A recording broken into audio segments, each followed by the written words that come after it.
Bonsoir, rebonsoir, rebonsoir, rebonsoir. Nous allons essayer une dernière fois, si Dieu le veut. Après avoir été empêché, après avoir été interrompu à maintes reprises, nous allons essayer une fois de plus, une fois encore. Nous allons relancer notre direct. Vous savez, ce n'est pas la première fois. Je me rappelle, comment il s'appelle l'autre, Kémy Séba, je crois que c'était avant-hier. Il disait que il a été interrompu à maintes reprises, mais il a tellement insisté qu'il a fini par faire son direct. Vous savez, c'est la décision que les gens ont prise. C'est une décision que les gens ont prise, c'est une décision. Les gens ont décidé de nous empêcher par tous les moyens, vu qu'ils ne peuvent pas nous empêcher de communiquer. Donc le seul moyen, c'est d'essayer de restreindre au maximum la visibilité, ça c'est un premier point. Et puis deuxièmement, c'est d'empêcher par tous les moyens que nous puissions faire nos directs, de sorte que le message que nous avons apporté, que le message ne soit pas entendu. Bon, ce qu'ils oublient, c'est que si vous le faites pour de l'argent, si vous le faites pour quelqu'un, tout de suite vous allez vous décourager. Mais si vous le faites par amour pour votre pays, si vous le faites pour vous-même, quelles que soient les difficultés qui vont se présenter devant vous, vous allez les surmonter et puis faire ce que vous avez à faire. Ils peuvent tenter par tous les moyens de nous museler, mais tant que nous aurons la possibilité d'émettre, ne serait-ce qu'une seconde, nous allons y mettre. Ils peuvent passer par toutes les voies, tous les moyens, humainement, légalement, juridiquement possibles pour nous empêcher de parler. Mais tant qu'il y aura des personnes conscientes, tant qu'il y aura des personnes réfléchies, tant qu'il y aura des personnes engagées, tant qu'il y aura des personnes sensibles à ce que nous disons, tant qu'il y aura des personnes pour écouter ce que nous disons, même si c'est deux personnes, le message va atteindre plus tard des milliards de personnes. Ils peuvent nous restreindre autant qu'ils veulent, comme ils veulent, selon leur volonté, leurs moyens. Mais nous allons continuer à émettre, à parler. Salam alaikum wa rahmatullahi ta'ala wa barakatuh. Gloire à Allah, béni soit Allah. Gloire au nom du saint prophète Mohammed sallallahu alayhi wa sallam. Béni soit chacun de vous, béni soit cette noble religion qui est l'islam, béni soit le Mali, béni soit le Burkina Faso, la Guinée, le Niger. Je n'oublie pas évidemment le peuple du Sénégal, le peuple du Burkina Faso, le peuple de la Guinée, et sans oublier les autres. Et les autres se débrouillent. Ça veut dire beaucoup de choses. Alors aujourd'hui encore, merci à Allah pour le souffle de vie, pour la santé. Tant que Dieu nous accordera sa bénédiction, tant que Dieu nous accompagnera, tant que Dieu nous accordera la santé, le privilège de parler, nous parlerons. Ceci dit, un grand merci à cette dame généreuse, celle qui a décidé d'apporter sa modeste contribution quant à l'épanouissement de l'être que nous sommes, celle qui a décidé de mettre son cœur au service du bien-être social, tout en améliorant notre cadre de vie. Je parle de cette grande dame qui est à la tête de ce grand mouvement Ambico, qui apporte, je peux dire, le soulagement, qui apporte la gaieté, qui apporte, je peux dire, la propriété dans nos différents quartiers. Merci à cette grande dame, merci au mouvement, à cette grande organisation Ambico, qui chaque jour que Dieu fait, apporte le soulagement dans la vie de cette grande population malienne, celle qui a décidé d'accompagner la transition, celle qui a décidé de se mettre au service du peuple malien, celle qui a décidé d'investir pour le bien-être de chacun de nous, nous nous disons merci à travers son organisation Ambicor. On est ensemble. Merci pour les différents tours d'hivernage. Vous êtes à la 2e édition. Merci à vous. Merci à vous. Merci à toi, grande dame Nian. Que Dieu te bénisse. Que Dieu bénisse tous tes collaborateurs. Je n'oublie pas mon jeune frère du côté des Cati 24. Je suis là encore, malgré les attaques, malgré les oppositions, malgré les ruses. Nous sommes là encore. N'oubliez pas surtout, à la fin de notre intervention, nous allons vous présenter notre nouveau produit, Damsa. Beaucoup de gens appellent, beaucoup de gens demandent, beaucoup de gens veulent s'informer, beaucoup de gens veulent des informations. Nous allons faire le maximum pour vous donner les informations dont vous avez besoin. OK? Alors, ceci dit, au Niger, les choses avancent et les choses avancent beaucoup vite. Le gouvernement qui a été mis en place a commencé à travailler. Les ministres ont déjà pris fonction dans les différents ministères. Dieu merci. Ceux qui veulent s'amuser, ceux qui veulent orner la galerie peuvent continuer de parler, peuvent continuer à vociférer, mais le Niger continue. Et je vous ai dit que cette révolution au niveau du Niger, si telle est la volonté de Allah subhanahu wa ta'ala, et nous souhaitons, et nous espérons, et nous voulons que ce soit la volonté de Dieu, pour que ce Dieu d'amour et de gloire puisse avoir sa main puissante pour protéger et préserver cette transition, comme l'Éternel Allah l'a fait, aussi bien pour le Burkina, pour le Mali, pour la Guinée. Aujourd'hui, les femmes sont en première ligne au Niger. Il faut être assez sourd, il faut être assez idiot, il faut être assez irresponsable et inconscient pour ne pas comprendre ce qui est en train de se jouer aujourd'hui au Niger. Dans toutes les régions, ce sont les mobilisations, ce sont les prières, ce sont les bénédictions. Dans toutes les régions du Niger, tous se donnent la main pour la réussite de cette transition. Et le général, il a une claire conscience. Et je vous l'avais dit, aujourd'hui vous entendez la plupart de mes jeunes frères qui sortent beaucoup, qui parlent par rapport, les Américains ont lâché, les Américains ont lâché. Je vous ai dit dès le premier jour que les Américains ne tiennent compte que de leurs propres intérêts. Et je vous ai dit que la dame qui est venue, parce que les Américains, ils sont malins et futés. Les Américains, ils maîtrisent mieux la diplomatie que n'importe qui. On peut dire qu'on n'est pas d'accord avec eux. On peut dire qu'on refuse ce qu'ils font. Mais je vous jure que les Américains, ils sont très futés. Ils sont très malins. Pour avoir vécu assez longtemps aux États-Unis, pour avoir compris la politique américaine, je sais très bien de quoi il s'agit. Lorsque les Américains envoient un envoyé, un émissaire, l'émissaire qu'ils envoient, l'objectif, c'est pour qu'eux-mêmes ils se rendent compte de ce qui se passe en réalité. La France et la CEDEAO ont refusé de permettre, je dis bien de permettre, et à l'Union européenne, et à l'Union africaine, et aux Américains, et à beaucoup d'autres pays dans le monde, d'avoir la véritable version de ce qui est en train de se jouer au Niger. La CEDEAO a fait tout pour étouffer la vérité. Mais comme Dieu est dedans, comme je vous l'ai dit, Dieu dit, toi petit Tinibou, mon ami Gras, excusez-moi, je viens de voir un ami Gras, mais c'est avec un immense plaisir, mon ami Gras, que je te retrouve. Très souvent, je dis, bon, je sais pas, bon, mon ami Gras, peut-être que lui, c'est un très, très grand juriste, c'est un homme de droit. Il était au niveau du Conseil constitutionnel, je crois bien. C'est quelqu'un qui a regardé Ouattara pour dire, Ouattara, ce que tu fais là, ce n'est pas ça. Et pour avoir dit la vérité, il était obligé de quitter la Côte d'Ivoire pour se retrouver aux États-Unis. Au moment où je quittais les États-Unis, lui, il rentrait aux États-Unis.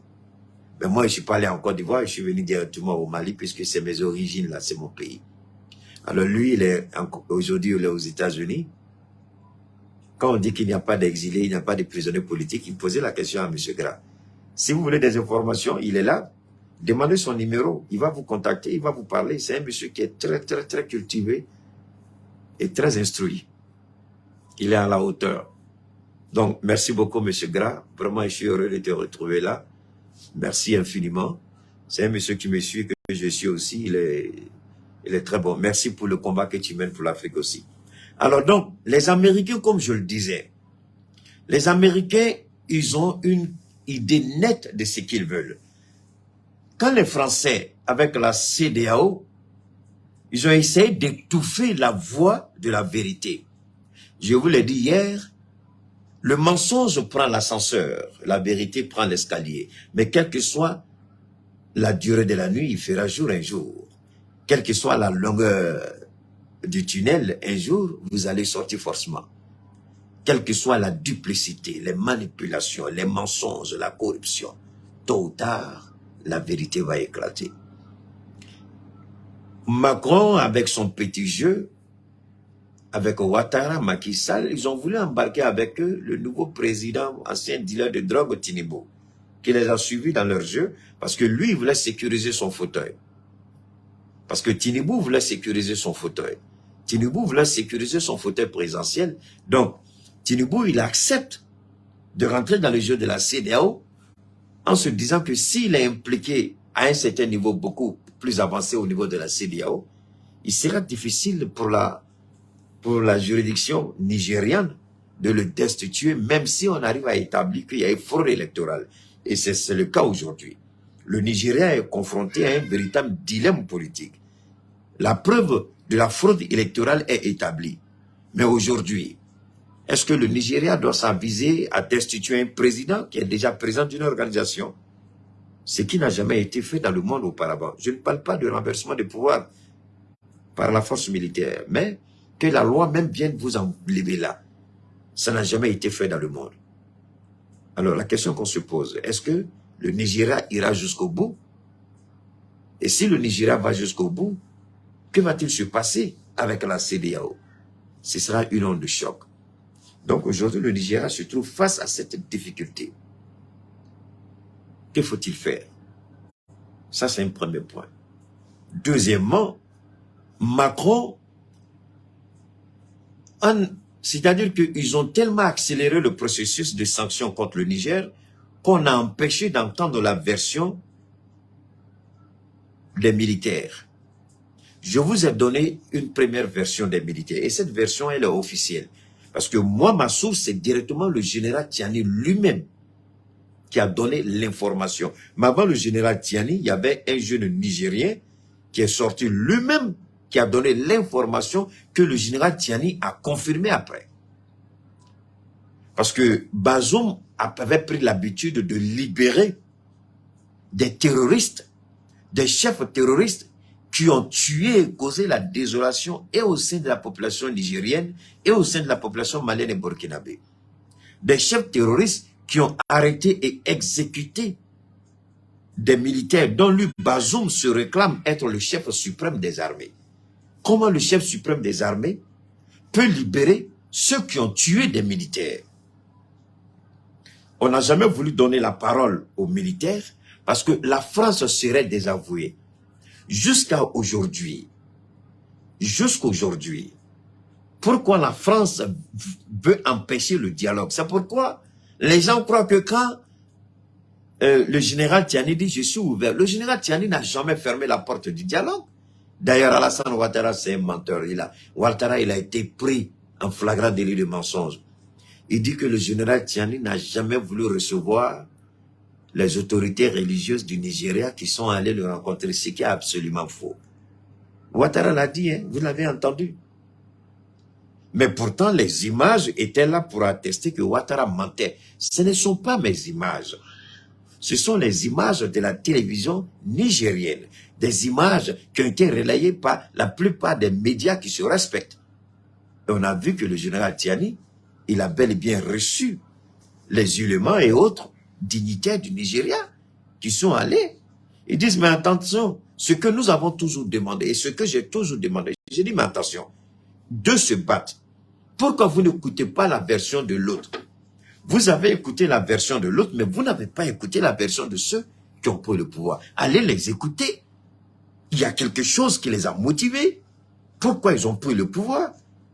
Et la France sait que si on en arrive à ce niveau, si on arrive à un niveau où on va donner la parole aux militaires, la France sait qu'il y a trop de dossiers qui étaient gardés de confidentiel, secret défense, secret d'État.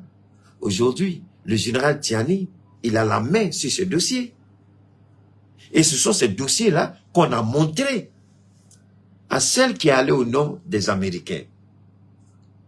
Quand Biden l'a envoyé, c'est pourquoi je dis la diplomatie américaine fait beaucoup attention. On dit les Américains ont lâché la France. Ils n'ont pas lâché la France. Les Américains sont constants dans leur position. Ils disent America first.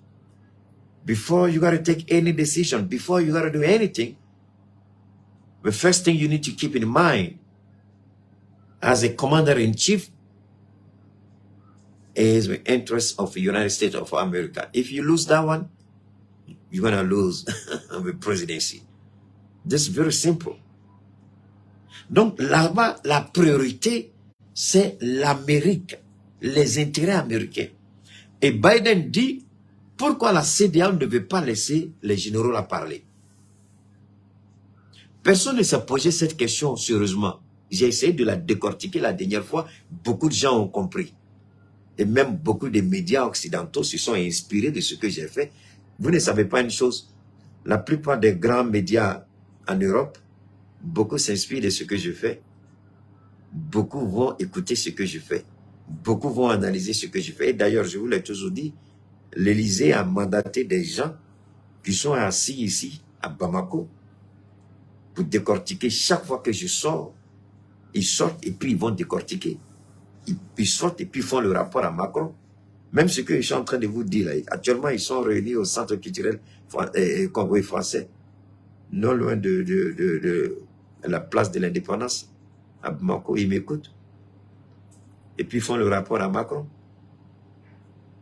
Donc moi je pense, je suis à l'aise. Parce que je sais que je suis dans la révélation et dans la vérité. Donc les Américains, ils ont dit quoi? On ne va pas écouter ce que la CEDEAO a dit. On ne va pas écouter les condamnations de Macron qui veut tout de suite faire la guerre. Mais cherchons à savoir pourquoi ils ont pris les armes. Donc ils ont envoyé la dame pour aller négocier. Et le général Tiani n'a même pas reçu la dame. Il a envoyé, comment on appelle, Moudi Salif, qui a expliqué à la dame. Il dit, votre partenaire français, il est mauvais. Votre partenaire français, il n'est pas honnête. Votre partenaire français, il vous trompe. Ils ont montré les dossiers à la femme. Ils ont montré les images à la femme. Ils ont montré preuve à l'appui à la femme. Comment Bazoum libérait les prisonniers. Donc, dès qu'elle est rentrée, elle dit, ils ont une idée nette de ce qu'ils veulent. Rappelez-vous toujours de cette phrase. Ce n'est pas de moi. Ce sont les Américains qui ont dit. Ils ont une idée nette de ce qu'ils veulent. Ils savent ce qu'ils font. Les gens ont essayé de manipuler ça. Moi, je suis sorti, je vous ai dit, hey, ne rentrez pas dans le jeu de la manipulation. Écoutez très bien ce que les Américains ont dit. Et depuis cet instant jusqu'à aujourd'hui, les Américains sont restés droits dans leur botte.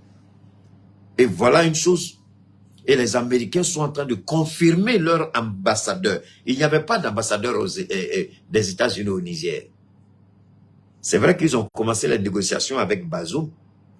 Mais aujourd'hui, ils sont en train de confirmer l'arrivée de leur ambassadeur. Au Niger, ils ont même choisi quelqu'un. Ils ont même désigné quelqu'un qui doit être ambassadeur. C'est une dame, elle doit être, je ne dis pas ambassadrice, je dis bien ambassadeur.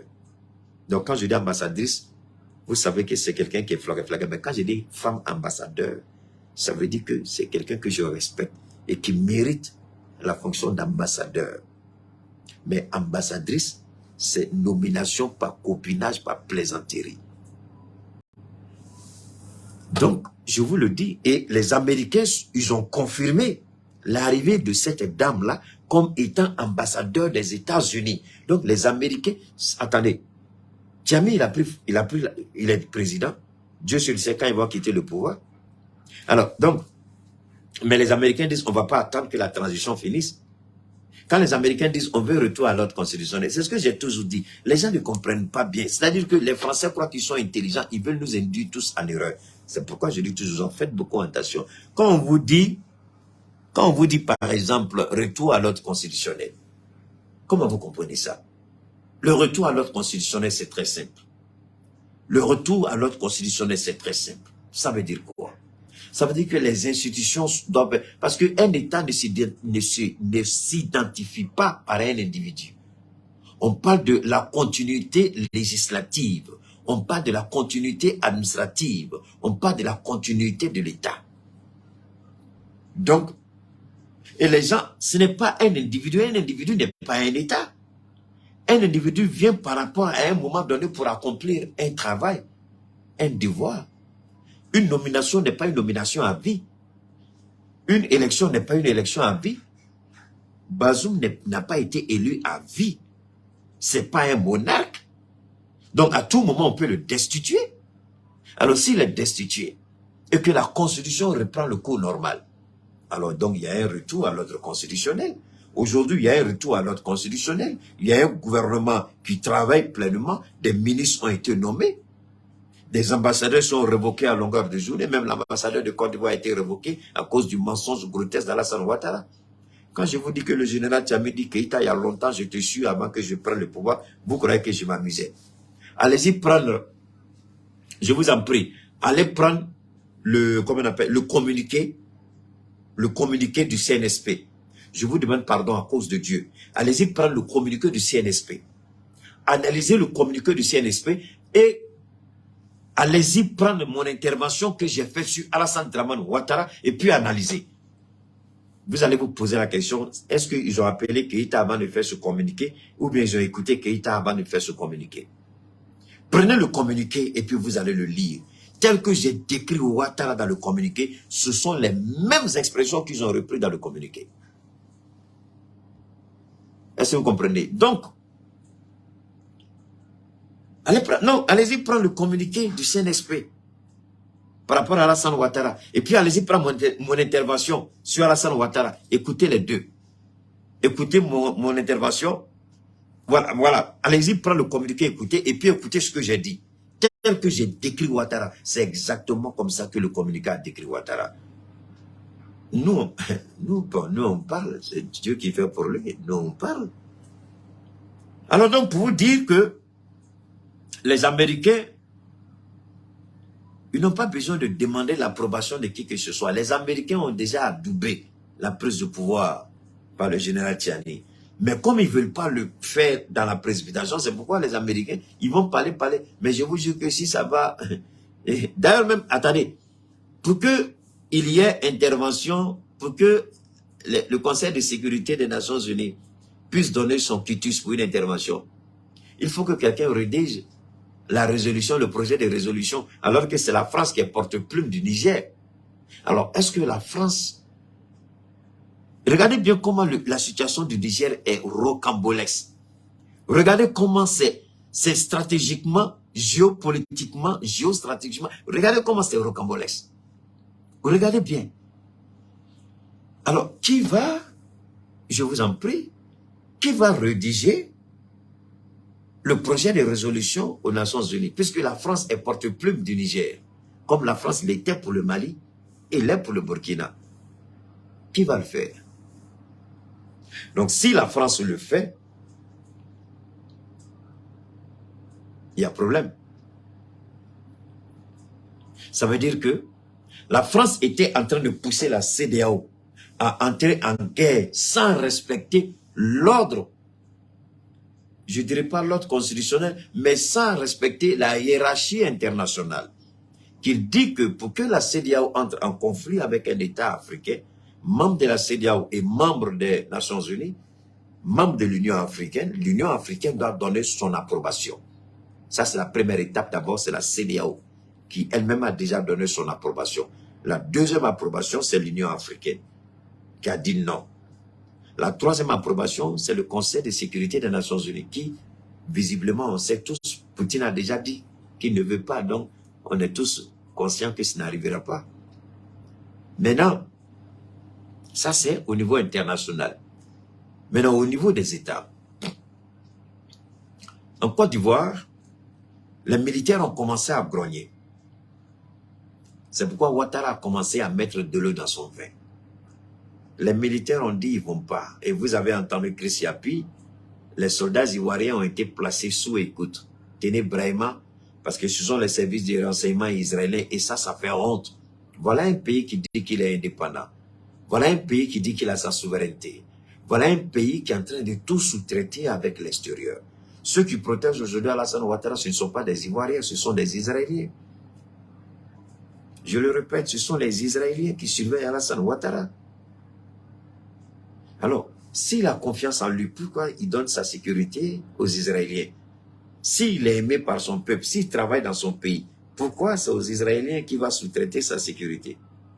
Et aujourd'hui, ce sont les Israéliens qui sont en train d'espionner les soldats ivoiriens qui grognent. Ils ont demandé 25 millions, chacun, s'ils doivent aller au combat. Il dit qu'il va donner un bataillon.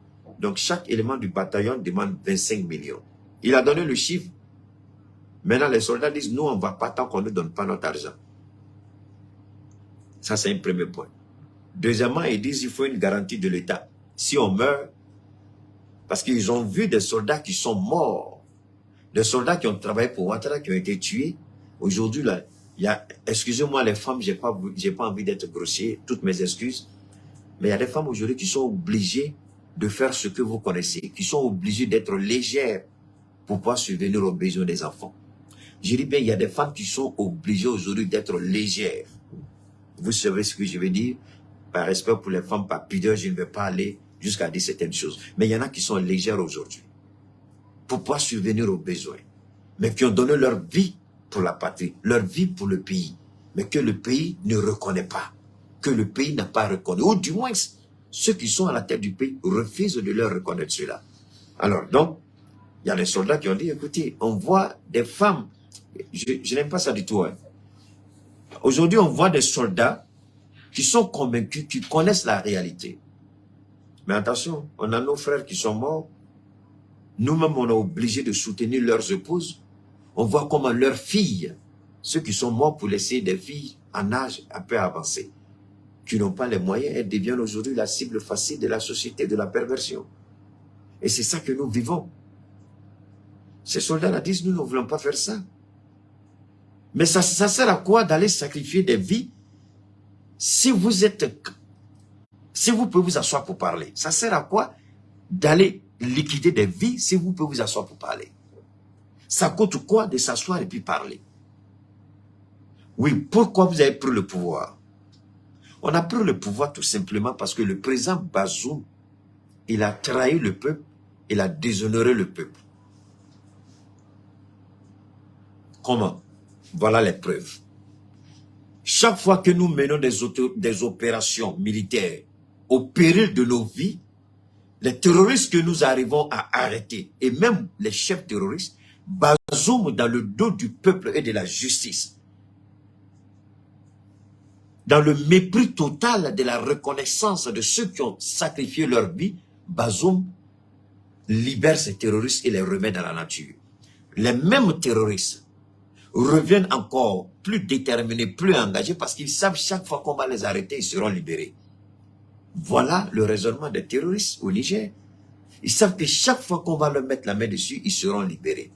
Donc les mêmes terroristes, ils reviennent, ils attaquent les militaires. Les militaires, au péril de leur vie, les combattent, les arrêtent. Ceux qui sont tués, ceux qui sont arrêtés. Et Bazoum, dans le dos de ceux qui ont saigné leur vie pour la nation, les libère. Voilà ce que Bazoum faisait. C'est compliqué à comprendre. Est-ce que vous avez les preuves de ce que vous dites? Voilà, les preuves sont là. Pourquoi la France refuse autant que la CEDEAO discute avec le général? Parce que le général, n'importe quelle personne sensée, quand tu vas écouter ce que le général a dit, toi-même tu as envie de prendre un couteau tout de suite là pour égorger Bazoum. Et Bazoum, il joue la grosse tête maintenant. Les gens l'ont laissé s'amuser avec lui-même.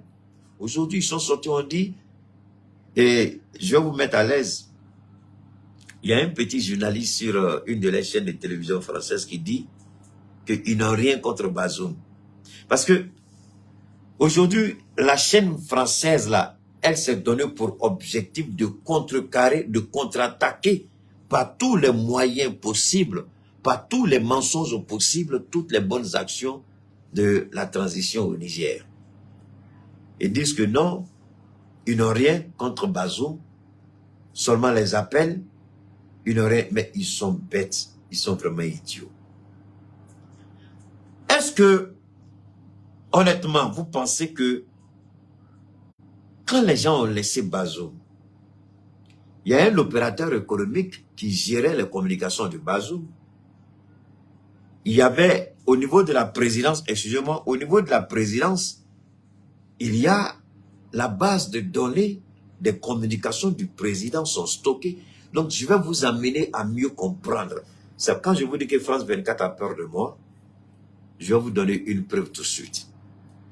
Pour démonter tous les mensonges que vous avez écoutés sur France 24 par rapport à l'accusation qui a été portée contre l'ancien président Bazoum. On dit auto-trahison, son téléphone a parlé. Et les gens tout de suite se limitent au petit temps où Bazoum a été démis de ses fonctions. Donc, le petit temps qu'il a pu communiquer, on dit, mais ils sont tellement limités que j'ai honte à leur place. J'ai honte à leur place. Il faut élever le niveau du débat. Il faut amener les gens à un niveau de compréhension beaucoup plus élevé. Bazoum est président depuis bien longtemps. Ça fait 2 ans, depuis qu'il a prêté serment jusqu'à la date de son arrestation. Il avait le même téléphone et les bases de données sont conservées. Alors, vous croyez réellement que les gens n'ont pas toutes les données sur Bazoum depuis tout ce temps? Les communications qu'il a eues avec Macron, les communications qu'il avait avec les chefs de groupes terroristes. Vous croyez que quand le général dit, vous croyez que c'est pour un général, quand vous regardez l'âge du général Abdraman Tiani, quand vous regardez son âge, et puis vous regardez, comment on appelle, les étoiles qui se trouvent sur ses épaules-là, est-ce que vous croyez que c'est un petit? Non. Il était à un niveau, c'était le chef de la garde présidentielle. Donc, il était au courant pratiquement de tous les secrets et il n'y avait pas de secret. Depuis Maman Issoufou, qu'il a nommé, parce que c'est Maman Issoufou qui a créé cette garde présidentielle, depuis Maman Issoufou jusqu'à Bazoum. Tout le temps qu'il a passé avec Maman Issoufou et puis les 2 ans de Bazoum, il connaît suffisamment le palais présidentiel. Il a suffisamment d'informations pour détruire toute la classe politique corrompue du Niger. Il a suffisamment d'informations. Il a suffisamment d'éléments. Alors, quand vous écoutez les petits pervers sur ces chaînes de télévision, souvent je me pose la question, mais attends, c'est ceux-là, attends, où ils sont passés pour avoir leur diplôme de journaliste? Par moment, je me pose la question, par où ils sont passés pour être journalistes? Parce qu'un journaliste mérite quand même d'avoir un minimum de respect pour ceux qui l'écoutent. Vous pouvez, attendez, vous allez manipuler, parce que c'est le monde qui vous écoute.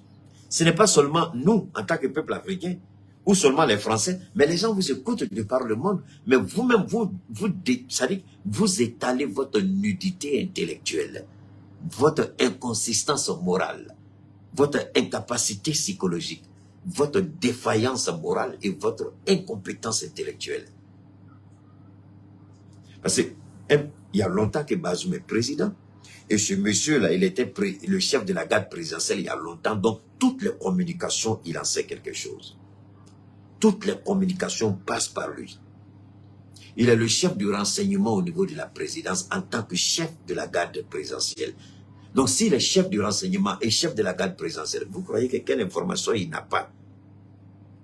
Et s'il décide aujourd'hui d'accuser Bazoum, est-ce que vous pensez réellement qu'il n'a pas des éléments pour clouer Bazoum en prison? Vous croyez vraiment?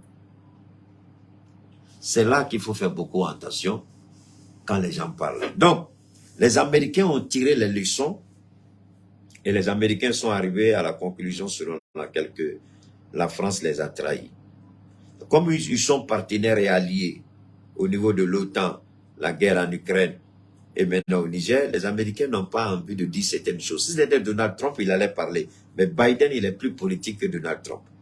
Donc Biden préfère se taire mais donner des coups à la France. C'est-à-dire, ils vont assumer leurs décisions sans demander le consentement de Paris. Parce qu'avant, les Américains, pour agir en Afrique de l'Ouest francophone, les Américains se référaient toujours à la France. Ils prenaient toujours les informations à la France avant d'agir. Mais ils se sont rendus compte que les Américains, que les Français, pardon, mentaient, manipulaient et ne disaient pas la vérité tout le temps. Ils se sont sentis de voir... attendez. Donc, ça c'est une réalité que nous devons... C'est quelque chose sur laquelle nous devons faire... nous devons faire beaucoup attention. Donc les Américains... Les Américains, ils savent très bien ce qui se passe en ce moment au Niger. Ils ont pris leurs responsabilités. Ils ont décidé d'accréditer un ambassadeur qui sera là-bas. Je dis bien un ambassadeur. Je peux dire un ambassadeur comme une ambassadeur. Donc, il sera au Niger. Malgré les réticences de Paris, ils s'en fichent éperdument parce qu'ils se sont rendus compte que Paris a menti. Alors aujourd'hui, les chefs coutumiers, les chefs religieux du Nigeria qui sont allés, ils ont écouté le général, ils ont été eux-mêmes étonnés du calme du général, comment il est en train de gérer cette situation avec beaucoup de maîtrise et de sang-froid. Parce que quelqu'un d'autre aurait déjà divulgué certaines informations sur Bazoum et la France pour jeter l'huile sur le feu. Et ils ont beaucoup remercié le général pour le sang-froid.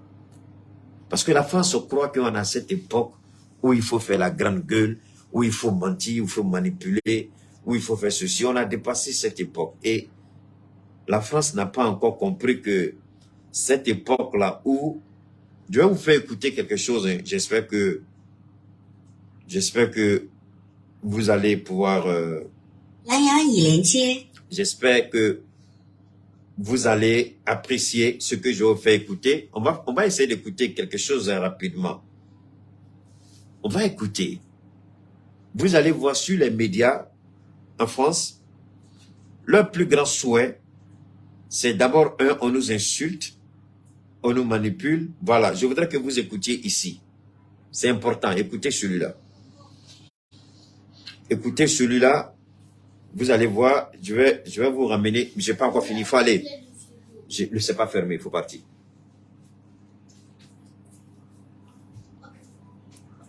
On va écouter ce gars-là. Si vous écoutez ce gars-là, vous allez vous rendre compte de la gravité de la situation. Oh là là. Ouf, merde. Oh là là, c'est pas vrai.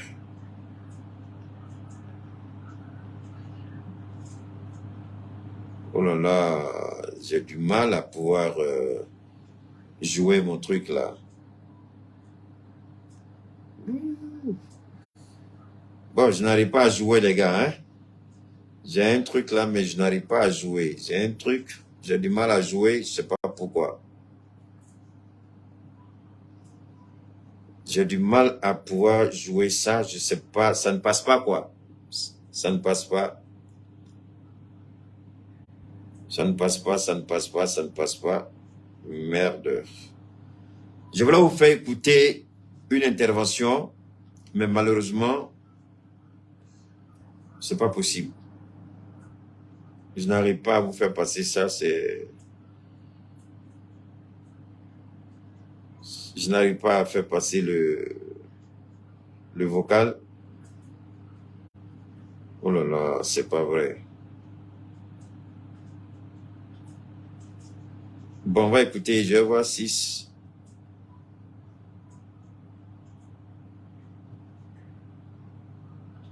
Ouh, mais c'est quoi ça aujourd'hui? C'est quoi ça?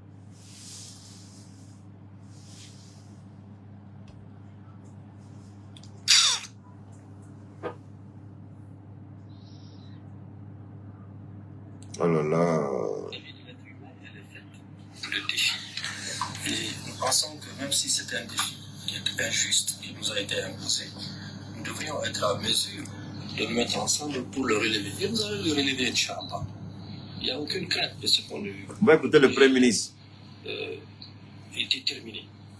Et je pense que sous la houlette du chef de l'État et de toute l'équipe autour de lui, avec le soutien de toute notre opération, de toute notre population, mais surtout avec l'aide de Dieu, ça ira, Inch'Allah.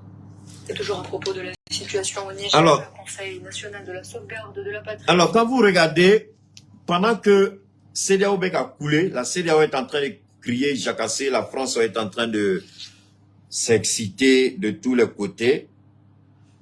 Alors, de l'autre côté, les gens, ils s'en fichent, ils font leur travail sereinement, ils n'ont pas peur, ils continuent de faire leur travail correctement.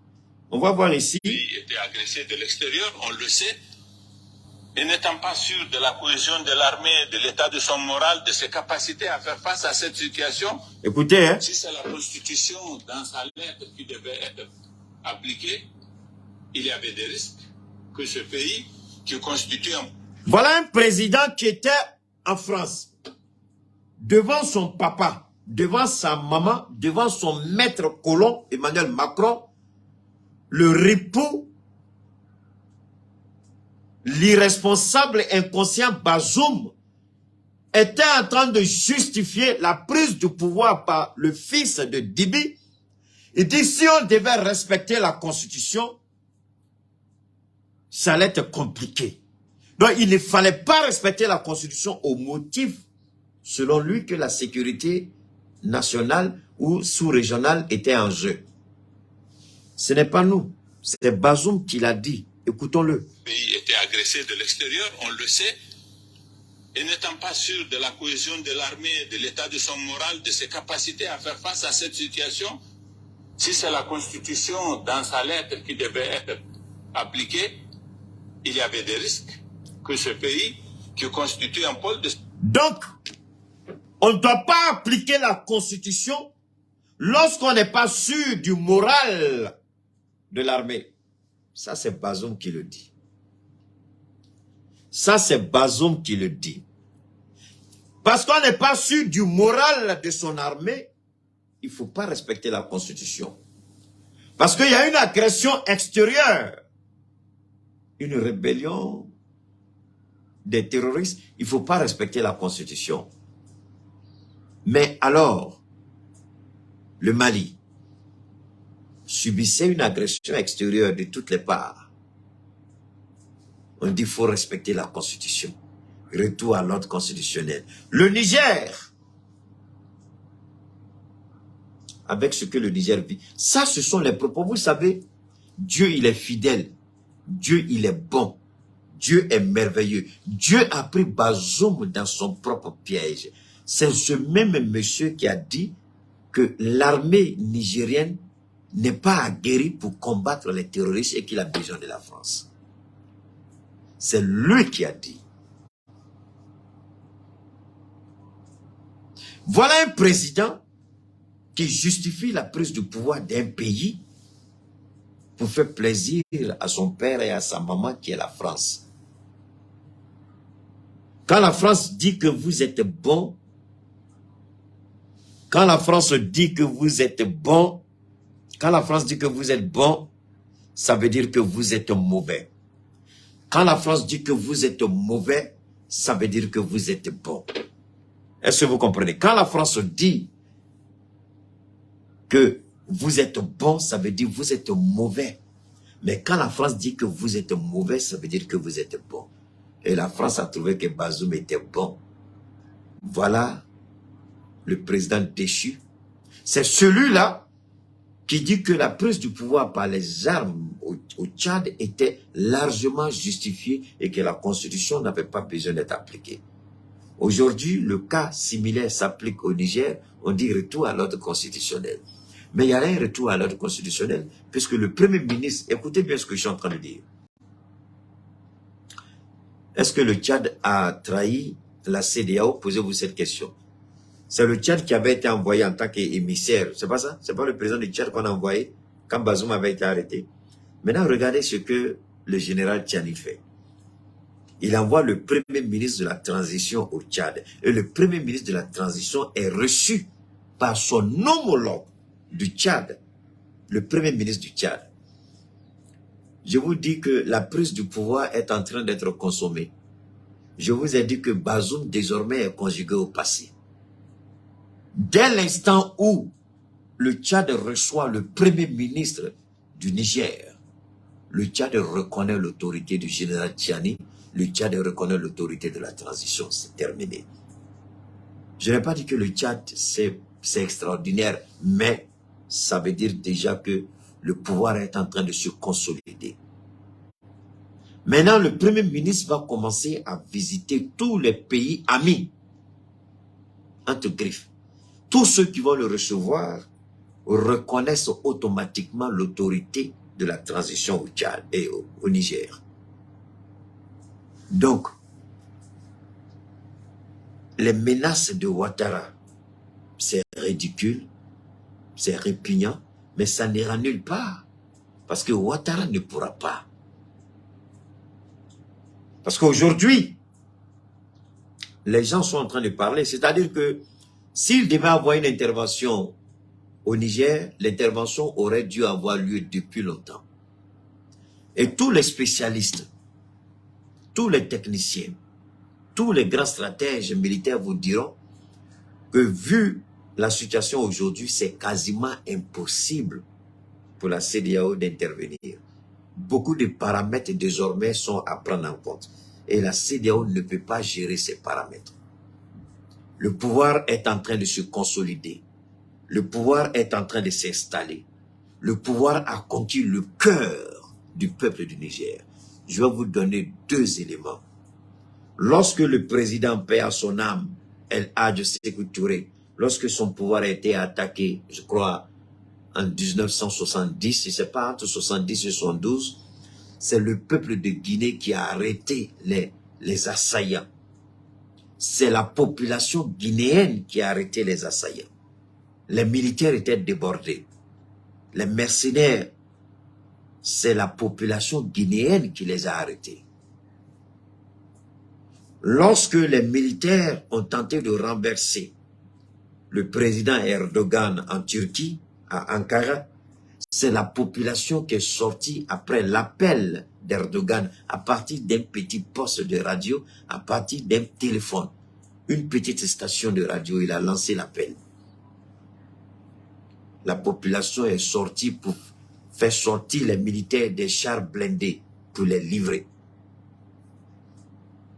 Une fois que la population est avec vous, aucune intervention ne sera possible. C'est lorsque le peuple vous abandonne que vous avez une chance peut-être de réussir votre intervention militaire. Donc le peuple du Niger est prêt à mourir aujourd'hui pour la survie de cette nation, pour la survie de ce peuple-là. La CEDEAO a perdu ce qu'on appelle l'effet de surprise, c'est terminé. Aujourd'hui, le Niger est en sa possession avec les satellites russes qui sont orientés sur le Niger. Tout aéronef qui va tenter d'entrer au Niger sera abattu si tel est le désir des autorités actuelles. Et le Nigeria sait qu'en voulant s'hasarder, n'importe quel de ces avions sera abattu au-dessus de l'espace aérien. Aujourd'hui, la France est étonnée parce que la France coupait les transpondeurs de ces avions. Si vous voyez que le Premier ministre est allé au Tchad, c'est pour d'abord, il y a plusieurs raisons. On ne va pas tout nous dire, mais je vais essayer de décortiquer un peu pour vous. C'est à partir du Tchad que 2 avions militaires français ont décollé à partir de N'Djamena pour venir au Niger. Et quand ils sont rentrés dans l'espace aérien du Niger, ils ont éteint leur transpondeur. Donc, en envoyant le Premier ministre au Tchad, c'est pour envoyer un message pour dire au Tchad d'arrêter d'être une base de déstabilisation du Niger. Ce n'est pas dans l'intérêt du Tchad. Que le Tchad ne soit pas la base de déstabilisation du Niger. C'est le premier message. Et le deuxième message, le Tchad reconnaît désormais l'autorité du général Tiani comme le président de la transition, en recevant le Premier ministre. Donc, ça, c'est ce que moi, je peux vous dire. Effectivement, il y a d'autres choses, mais selon ma petite expérience, ce sont les 2 éléments fondamentaux qui me permettent d'affirmer cela. Que le Tchad ne soit plus une base de déstabilisation pour le Niger. C'est le message que le général a envoyé à son jeune frère. De ne pas servir de base arrière pour déstabiliser le Niger. C'est pourquoi le Premier ministre est là-bas. Il est allé. Et en même temps, en acceptant en recevant le Premier ministre, le Tchad reconnaît d'emblée l'autorité du Tchad. Donc si le Tchad reconnaît l'autorité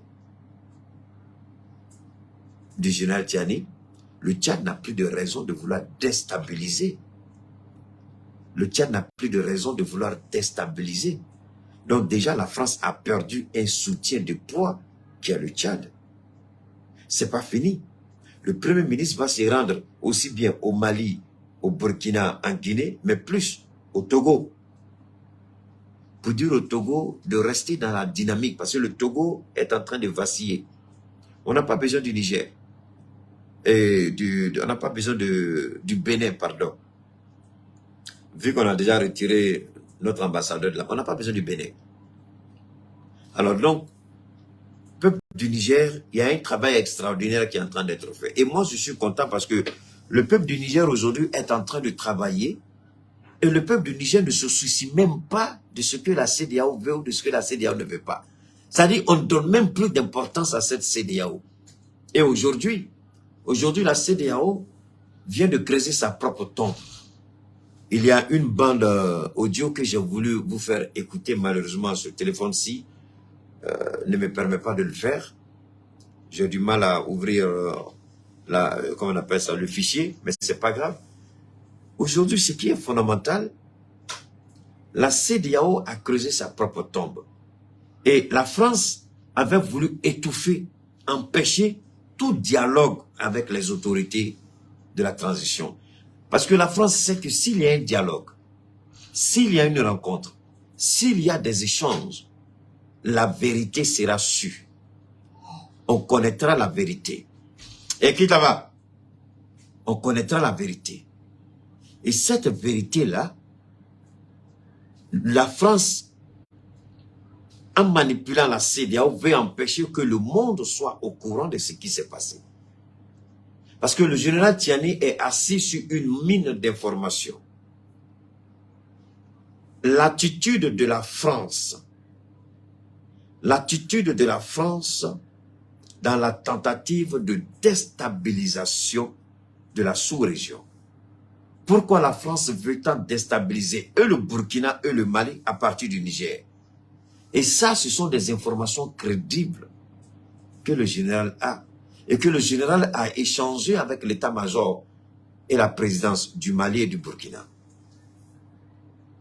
Donc, vous comprenez aujourd'hui que le Mali a beaucoup plus. Aujourd'hui, le Mali est en position de force face à la CEDEAO, face à la France, aussi bien le Burkina. C'est pourquoi nous allons encourager le Mali à faire tout pour sortir de la CEDEAO. J'insiste, j'interpelle le président Goïta, j'interpelle le président Traoré, le président Doumbia, le président Abdraman Tiani, de sortir de la CEDEAO pour garantir l'intérêt des peuples. Parce que nos intérêts sont menacés et nos intérêts sont sous chantage tant que nous sommes au sein de la CEDEAO. Non seulement en sortant de la CEDEAO, nous allons nous libérer de la domination coloniale, c'est-à-dire cette monnaie maléfique appelée le franc CFA. Aujourd'hui, il y a deux blocages à notre émancipation, à notre développement véritable.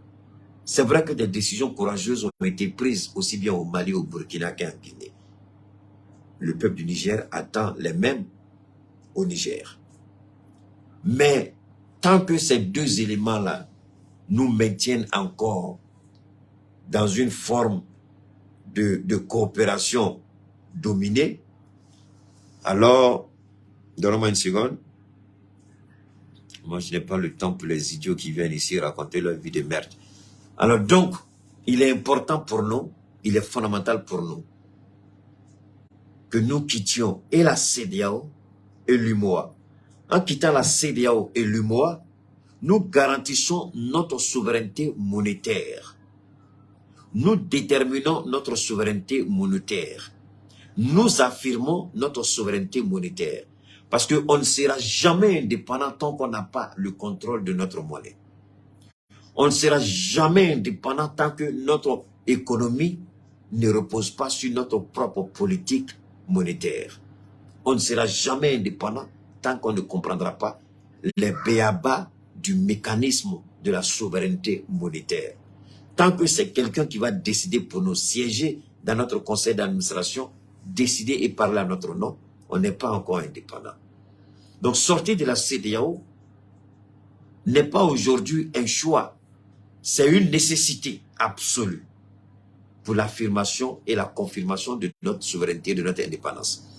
Sortir de la zone UEMOA n'est pas la guerre déclarée contre quelqu'un, mais c'est une nécessité absolue pour la survie de nos nations, de nos peuples et pour l'avenir de nos enfants. Sortir de l'UEMOA, c'est la meilleure chose que nous puissions offrir à nos États.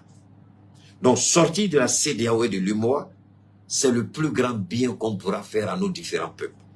J'interpelle les 4 présidents à une prise de conscience collective et responsable pour que nous sortions de cette monnaie de domination et de soumission, pour que nous sortions de cette organisation de merde appelée CEDEAO. Il est important de tenir compte de l'aspiration des différents peuples. C'est fondamental pour nous. C'est déterminant pour nous. Parce que la France, on dit quoi aujourd'hui en France? Quand vous écoutez aujourd'hui en France, malgré qu'on veut faire croire que le Niger n'est rien, le Niger ne pèse pas, l'uranium du Niger c'est du n'importe quoi, c'est des conneries, je vous jure au nom de Dieu, c'est des conneries. Aujourd'hui, la facture d'électricité a augmenté. Parce que le Niger a seulement décidé de suspendre sa fourniture ou son exportation d'uranium. On m'a appelé de la France pour me dire que les factures, et à la fin de ce mois encore, les factures vont augmenter. Dès la prise du pouvoir, les factures ont augmenté. À la fin du mois de, comment on appelle ça, de juillet, les factures ont augmenté. Et les gens ont reçu une notification pour dire à la fin de ce mois d'août, les factures vont augmenter. Alors que 70% de l'électricité en France, c'est l'uranium. Mais l'uranium vient avec où? Ça vient du Niger. Comment vous êtes dans l'opulence, vous vivez bien, et des gens vivent dans la disette, dans la misère, dans la pauvreté absolue, et vous dites, c'est notre mode de vie, c'est notre civilisation. Alors, on nous dit, c'est notre civilisation. Donc, vous comprenez qu'en réalité, l'intervention soi-disant de la CEDEAO, ce n'est pas une question d'autre. C'est pourquoi je regarde ce président d'idiot appelé Patrice Talon. Je croyais qu'il avait, chaque fois je me trompe, je croyais que cet idiot-là avait une petite dose d'intelligence ou de compréhension, mais je ne sais pas que Patrice Talon était aussi bête que sa chaussure. C'est pourquoi on l'appelle des talons. Vous connaissez les talons, là, on traîne ça partout dans toutes les merdes. Il est vraiment bête. Vous avez entendu ce qu'il a dit? Mais on fera toujours, moi je fais l'apologie des coups d'État, tant que ceux qui sont au pouvoir ne respectent pas les valeurs, ils ne respectent pas le peuple. Tant que c'est le chantage et le vol, moi j'encourage les coups d'État partout. J'encourage les coups d'État. Tant que le peuple ne sera pas souverain, je vais toujours encourager les coups d'État. Tant que le peuple, l'intérêt du peuple ne sera pas pris en compte dans la gouvernance, je demande les coups d'État. Jusqu'à ce que nous puissions nous-mêmes concevoir notre propre modèle de démocratie. Une démocratie importée, une démocratie imposée. Faisons autant de coups d'État que possible pour pouvoir façonner notre propre démocratie selon notre culture et notre mode de vie. Sortons du conformisme occidental, créons notre propre démocratie selon nos valeurs, notre culture. On n'a pas besoin, moi je le dis, on fera les coups d'État autant que possible, tant que les démocraties ne respectent pas et ne sont pas conformes à nos valeurs. Mais attendez, tu maries une femme ou une femme se marie à un homme, mais toujours c'est le même gars qui a un problème. Il divorce, mais attendez, les gens vont se dire, attends, toi-même tu as un problème avec les femmes ou bien. Tu maries, ça fait combien de femmes tu as marié? 5 femmes, tu as divorcé, tu as un sérieux problème. Il faut t'asseoir, il faut faire un examen de conscience. Et lui, quand il va faire son examen de conscience, il est honnête, il va se rendre compte, réellement le problème vient de lui. Et dès qu'il va corriger cela, la prochaine femme qu'il va marier, il va mourir avec elle. La femme, c'est la même chose. Tant que nous avons des défaillances, nous avons des défis à relever. On n'est pas obligé de prendre la démocratie pour croire que c'est la meilleure qu'il nous faut. Mais la démocratie, là, si elle était bonne, là, les bêtises qu'ils vivent, là, les révolutions qu'ils vivent, là, les grands sociales, là, comme les petits Camerounais, là, On n'a qu'à se poser la question. Si c'était bon là, hein, on n'a qu'à se poser la question. Si c'est bon chez eux, si c'est bon aux États-Unis là, vous allez entendre Black Lives Matter.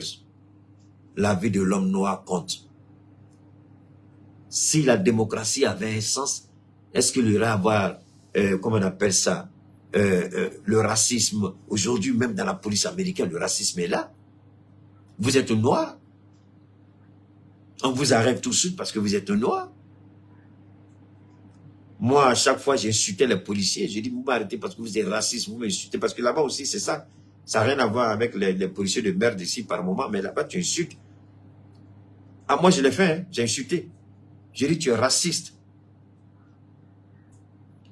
Le seul problème, si c'était des bonnes démocraties, est-ce qu'on allait avoir le racisme à ce point aux États-Unis? Est-ce que la police, pourquoi la police n'est pas équitable? Pourquoi la police n'est pas impartiale? Pourquoi la police fait ce qu'on appelle le profilage racial?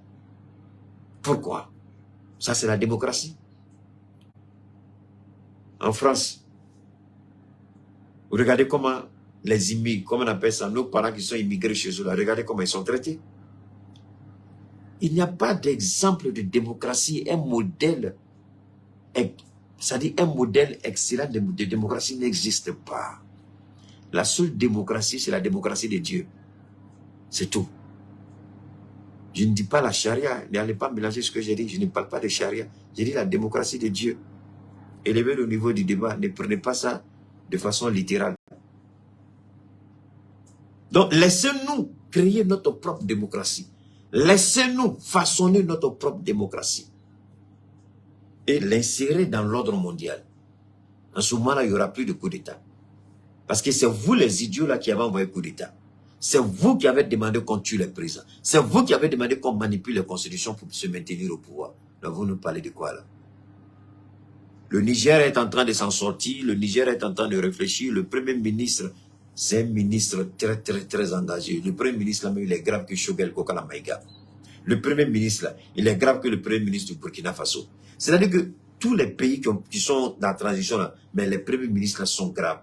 Le Premier ministre, là, moi, je l'ai écouté, j'ai dit, mais lui, là, il est grave que le général. Le Premier ministre du Niger, il est grave. Non, il est grave. Mais en même temps, il est bon. Il est bon. On est ensemble, peuple du Niger. On va vous soutenir autant que possible. N'oubliez pas, nous avons notre, comme je l'ai dit tout à l'heure, nous avons notre sponsor officiel, cette grande dame, évidemment, avec qui nous faisons des grandes choses. Nous parlons du grand mouvement Ambicor. Alors, je vais vous donner un peu lecture de ce qui s'est passé avec le mouvement Ambicor. Hivernage Tour, une initiative de proximité par ou pour les communautés. Le 7 juillet 2023, après avoir marqué une pause pour accomplir l'opération Tabaski, le mouvement politique et citoyen Ambicor, fidèle aux idéaux de son leader, la présidente Fatoumata Batouli-Niane, a repris les activités de son ambitieux projet Hivernage Tour, phase 2. C'est sous le slogan « Ensemble pour un Mali propre » que la campagne Hivernage Tour 2 a redémarré. Quel endroit plus explicite que Raïda pour une telle opération? C'est ainsi que les membres de Ambicor ont ramassé toutes les ordures et rendu propres ce point de rassemblement. Vous connaissez Raïda, tout le monde sait très bien, c'est à Bamako. Depuis ce jour, les actions n'ont connu une seule pause, n'ont pas connu de pause. Chaque week-end, c'est un nouveau quartier qui accueille l'initiative. En un mois, le constat est palpable sur le terrain à Bamako. Tous les 6 quartiers du district de Bamako ont reçu l'opération. Parmi ces quartiers, on peut citer dans la commune 1, Korofina Sud, Fadjigiba, Djelibougou, Djekanobougou, Bankoni, Korofina. Dans la commune 2, zone industrielle Niarela. Dans la commune 3, Bamako-Koroa. Dans la commune 4, la Fiabougou Amdalaï, Djikoroni-Para, Nyanyekare, pardon. Dans la commune 5, Sabali-Bougou. Dans la commune 6, Faladier, Banagamburu, Yirimadjo. L'opération hivernage tour 2, c'est aussi une approche communautaire au service des femmes des marchés. Ainsi, on peut également faire mention des cuirages des caniveaux dans les marchés de Sabalibougou, Niamakoro dans le district de Bamako. Tout ça, c'est notre sponsor. Hein. Les femmes ont fait des témoignages très élogieux de ces activités en remerciant Fatmata Batuli Nian. L'hivernage tour est une initiative qui concerne l'ensemble du territoire national. Les membres de Ambiko à Mopti Kai Kanadjigila dans le Mandin, ne sont pas restés en marge des opérations. Tout au long de l'hivernage, d'autres actions se feront à Bamako commune et à l'intérieur du pays. Voilà, donc partout le mouvement Ambiko incarne pour les autorités coutumières, religieuses et administratives une organisation sérieuse sur laquelle on peut compter pour impulser un véritable éveil citoyen. Alors c'était le message de notre sponsor officiel Fatmata Batuli Nian, qui fait beaucoup pour la population et qui accompagne valablement cette transition en essayant d'apporter sa modeste contribution pour améliorer notre cadre de vie, comme j'ai l'habitude de le dire, un esprit sain dans un corps sain dans un cadre sain. Alors, nous disons merci à notre sponsor, le mouvement citoyen politique Ambiko. Je reviens rapidement aussi sur notre partenaire. Il est important de le garder en esprit. On va l'écouter rapidement et puis on va en parler.